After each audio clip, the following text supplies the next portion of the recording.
Bonsoir, le Nord-Pas-de-Calais et la Picardie nous offrent toute cette semaine leurs belles images, insolites, naturelles. Bienvenue dans ce journal de l'été. On commence par vous ouvrir les portes d'un jardin de particuliers.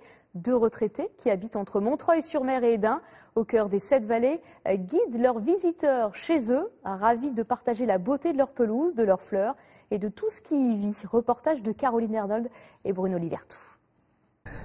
Si vous avez des pucerons sur vos rosiers, eh bien, c'est pas la peine de mettre du produit, vous appelez les mésanges. Petits conseils et visites guidées. Depuis quelques semaines, Monique et Michel Scribeau ont décidé d'entrouvrir les portes de leur petit paradis. C'est le royaume des insectes, des oiseaux, des chèvrefeuilles et des rosiers.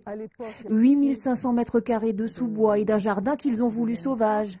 Une nature tout juste apprivoisée. Plus profonde, il y a des personnes qui n'ont jamais mis le pied dans un jardin et qui sont assez surpris. Qu'est-ce qui les surprend? La façon de travailler, qui n'est pas des grosses boîtes de produits chimiques, par exemple. Qu'on laisse la prairie sauvage au lieu de planter un joli gazon.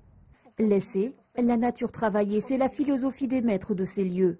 Deux professeurs à la retraite passionnés de botanique, arrivés il y a 30 ans dans ce petit coin des 7 vallées. Alors le passe-temps de l'hiver, c'est les petites clochettes. C'était une prairie au bord de l'eau et du sous-bois d'Aulne, surtout d'Aulne. Mon mari l'a drainé en faisant des ruisseaux. Et donc on a récupéré la majorité de l'espace. Puis un petit peu à la fois, avec les amis qui nous ont apporté des fleurs, on a attaqué le jardin. À y mettre des fleurs et des arbustes et en faisant des grandes erreurs. Ouais, ça c'est sûr. Des erreurs, difficiles à imaginer, à les écouter aujourd'hui raconter leurs plantes.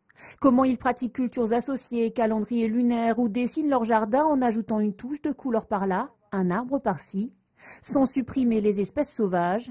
Un heureux mélange à découvrir tout l'été. Il se dit que la mariée était si belle que le clocher s'est penché